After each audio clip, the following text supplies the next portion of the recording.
Salve, salve pessoal! Sejam bem-vindos ao canal Geografia que Posso Tocar para mais uma aula comigo, o seu professor de Geografia, Adriano Mendes. Não se esqueça de pegar o seu caderno e canetinha e começar a anotar tudo, porque depois vou fazer uma chamada oral e vou te pegar de surpresa.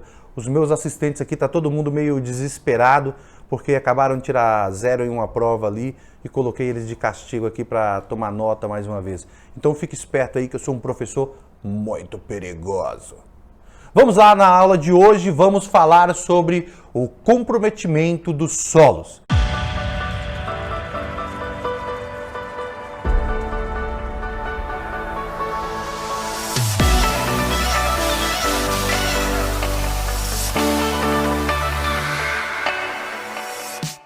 É isso aí, galera. Vamos para o tema da aula de hoje. O tema será o comprometimento dos solos.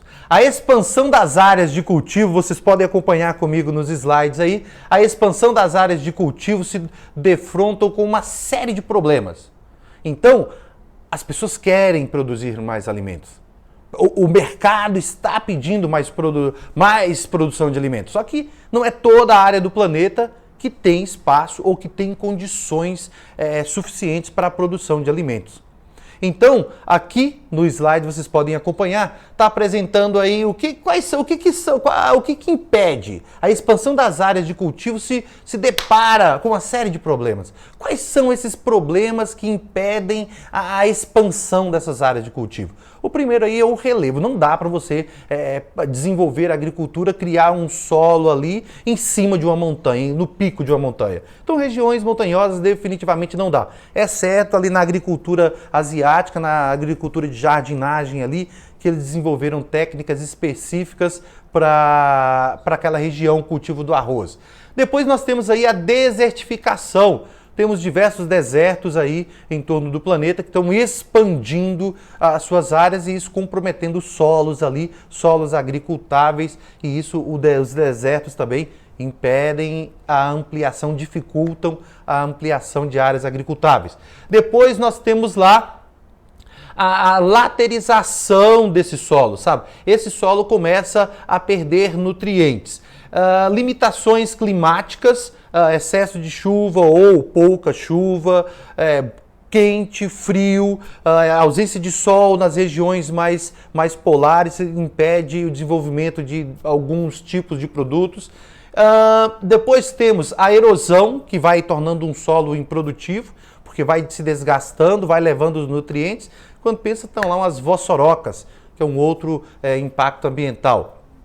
E temos também a acidez dos solos, que aí vai ser preciso mais elementos químicos para poder, ter que jogar ali o calcário para poder corrigir a acidez desse solo, entre outros aí elementos que impedem o avanço de áreas agricultáveis. Como vocês podem observar aí na planilha, nos slides, a questão da acidez e alcalinidade. Essas características dos solos são medidas a partir do pH, potencial de hidrogênio, numa escala que vai de 0 a 14.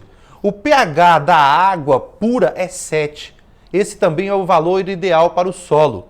Os solos ácidos têm pH inferior a 7 e os alcalinos superiores a esse número. Tanto a acidez quanto a alcalinidade são prejudiciais ao solo, que precisam de corretivos. E toda vez que você pega um solo e vai fazer correção nesse solo, é mais gasto e aumentando o custo da produção. Um exemplo, se você vai produzir um solo no Paraná, você não precisa corrigir a acidez do solo. É uma terra vermelha, uma terra chamada terra roxa. Agora, se você vai para um solo da região de Goiás, ali na parte central do Brasil, na região do Planalto Central, você tem um solo de cerrado, um solo mais ácido. Então você tem que corrigir a acidez desse solo, aumentando os custos da produção. O caso do solo ácido, utiliza-se o calcário. E o solo alcalino, o enxofre. Muito fácil, correto?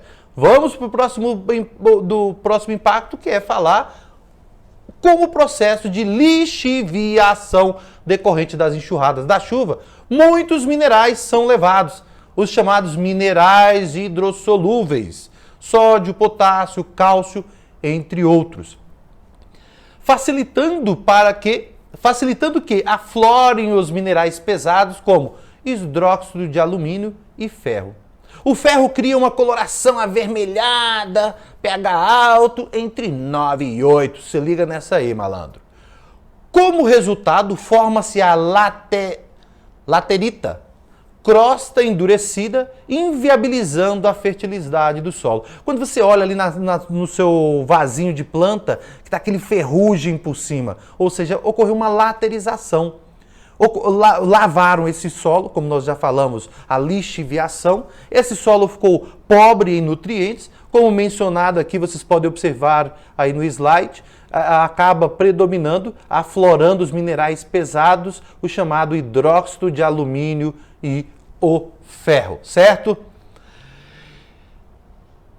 Como resultado, forma-se a laterita, crosta endurecida, inviabilizando a fertilidade do solo. No Brasil, o solo laterítico é chamado de canga e aparece principalmente nas chapadas da região centro-oeste.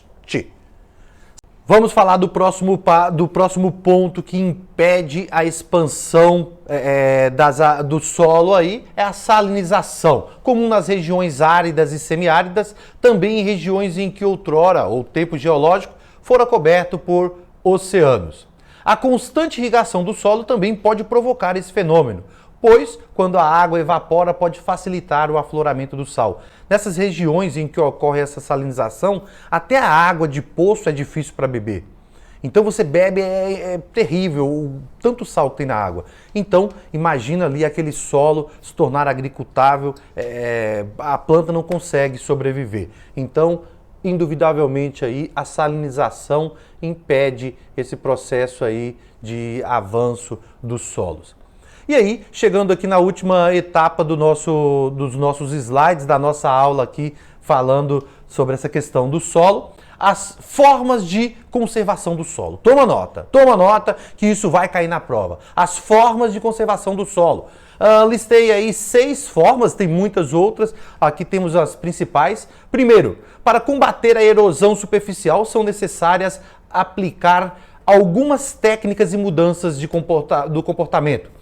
Para evitar a lixiviação, ou seja, a lavagem do solo. Aplicar curvas de níveis no terreno inclinado. Então, aplicar curva de nível é aquele que você passa, às vezes, na estrada e você vê um terreno com umas barreiras de terra. Aquilo ali é para evitar que a enxurrada corra naquele terreno, lavando tudo, levando os detritos. Então, nesse terreno inclinado, você vai arar fazendo umas curvas para impedir que ocorra aí essa levada da matéria, do solo, os detritos e matéria orgânica ali que possibilita a formação do solo. Aí, depois das curvas de nível, temos que falar também das plantações nos terraços. Então, criar terraços ali para plantar, evitando criar a agricultura num espaço declinado ali. Como ali a agricultura de jardinagem na Ásia. Assim evitando a erosão. O que podemos fazer para eliminar técnicas de queimadas? Hoje é uma coisa difundida na sociedade, principalmente as regiões mais pobres, utilizar queimada para limpar terreno. Nós temos aí a floresta amazônica sendo vítima de queimadas, uma queimada ilegal, mas para ampliar as áreas de pasto e da agricultura.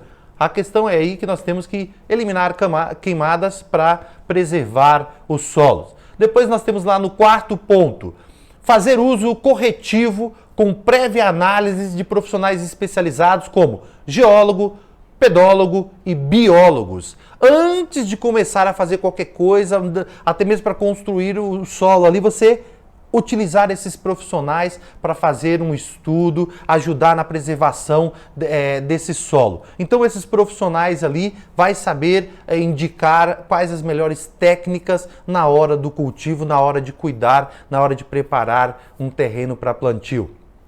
O penúltimo ponto, nós temos a rotatividade de culturas, como já falamos, vai plantando produtos diferentes, evitar o uso excessivo da monocultura. Sou especialista em milho, só vou plantar milho, só milho, milho, milho, milho, milho, milho, milho. Você vai ficar um especialista, porém, sua terra não vai aguentar muito tempo. Logo, a terra começa a diminuir a produtividade. O solo vai ficando pobre, uma única cultura, a monocultura, leva-se ao empobrecimento do solo.